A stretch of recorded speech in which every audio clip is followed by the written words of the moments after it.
Whenever I travel, there is one place I somehow always find myself looking for, an art shop, and this time it brought me to a greener corner of Nagoya. I arrived at Hisaya-odori Station, where the first thing that greeted me was a wall that said Central Park. Of course not the one in New York, but as I stepped outside, the name suddenly seemed quite fitting. Right in the middle of the city, everything felt surprisingly green and open. And just a short walk away was the place I had come here for, Central Gazai.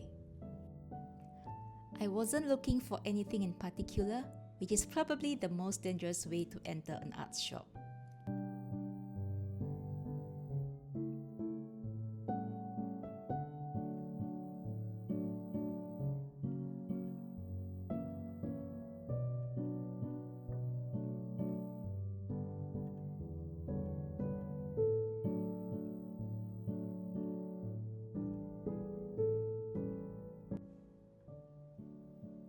I always find art shop in Japan particularly fun to explore.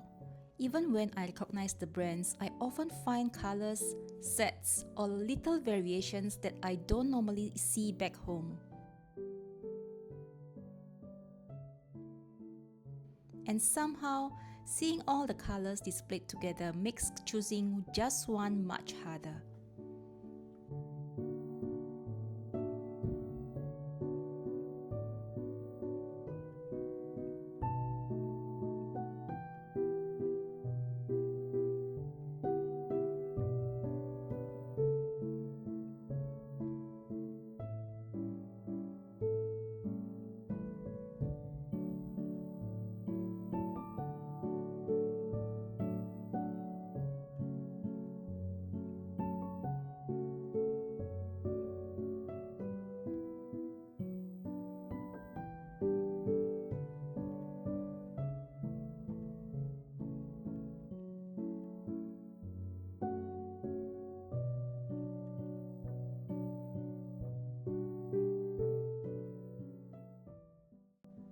Watercolor is still one of the mediums I reach for most often, especially for travel journaling.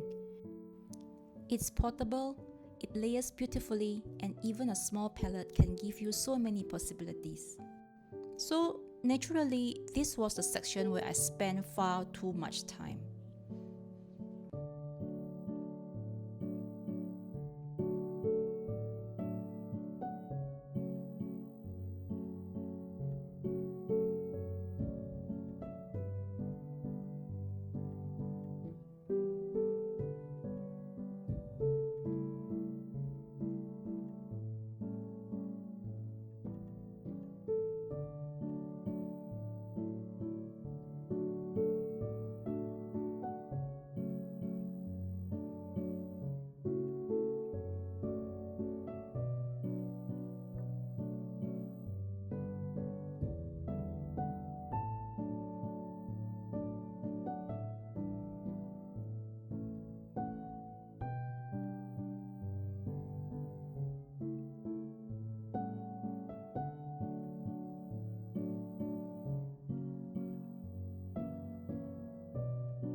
thing I love doing is simply looking at the color names.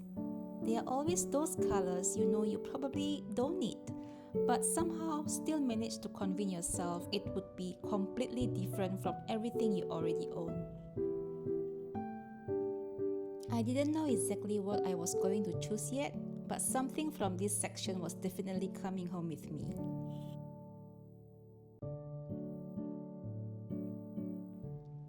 Next came colored pencils, another medium I've come to appreciate more and more.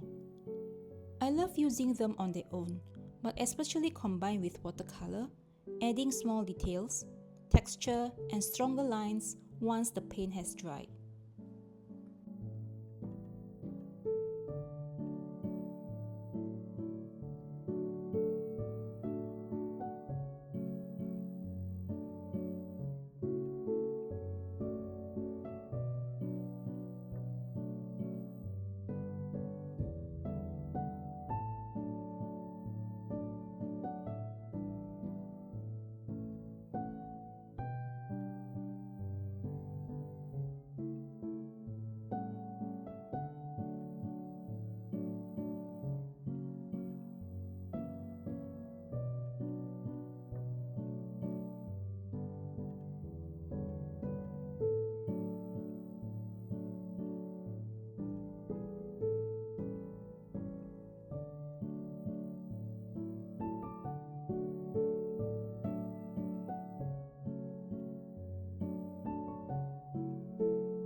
And then I came across something I have never seen before. A hard drawing surface covered with watercolor paper. It comes in two shades, cream and white. I find the idea really interesting. Instead of painting on a loose sheet or in a sketchbook, the paper itself becomes part of a solid, ready-to-use surface.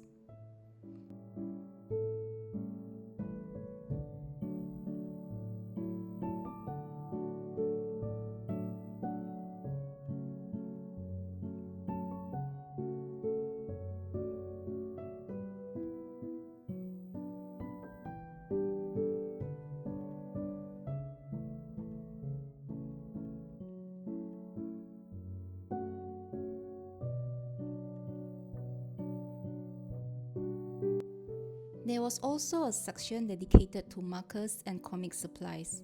I don't use these as often, but that's one of the fun things about a good art shop.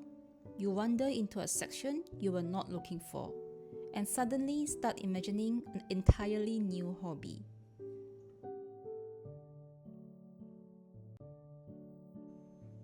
And then I found the serious sketchbook section. Multiple shelves, different brands, different papers, sizes, and bindings. Exactly the kind of place where I can spend far too long comparing things I probably don't need. For me, choosing a sketchbook is about more than the cover.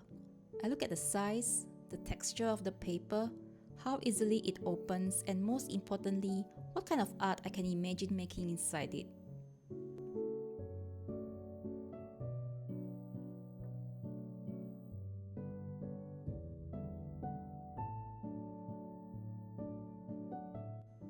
And then this one caught my attention, a sketchbook made specially for pastels.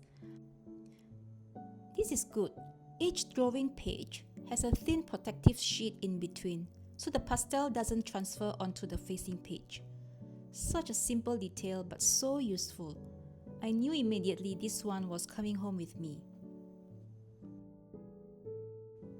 The question was, which brand should I choose?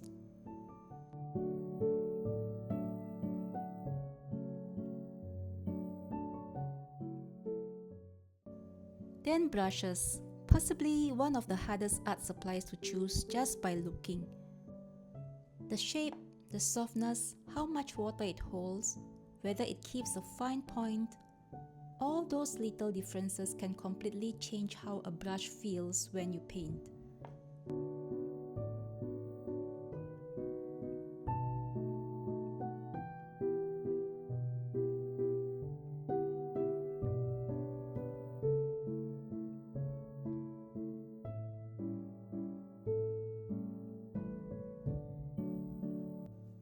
And then this rather unusual brush caught my eye. The tip is actually bent at an angle, almost as if the brush had been broken. I've never seen such a brush before, and I can't help wondering what it is designed to do. For travel, I usually prefer something versatile, a brush that can make broader strokes but still come to a fine enough point for details. Because the fewer things I need to carry, the better. And one last little discovery: paper palettes. Simple, practical, and probably not the most exciting thing in an art shop. But sometimes it's the practical supplies that end up being the most useful.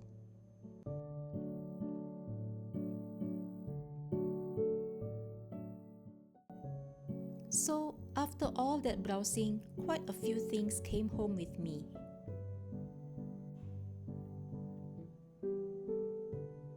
But there were 3 finds that I am most excited about. First, this hard drawing surface in white, something I've never seen before and I'm really curious to try. Next, the pastel sketchbook, with protective sheet between the pages to keep the pastel from transferring. Exactly what I was looking for. And lastly, perhaps unsurprisingly, I didn't leave the watercolor section empty-handed. I picked up the Holbein botanical set I spotted earlier.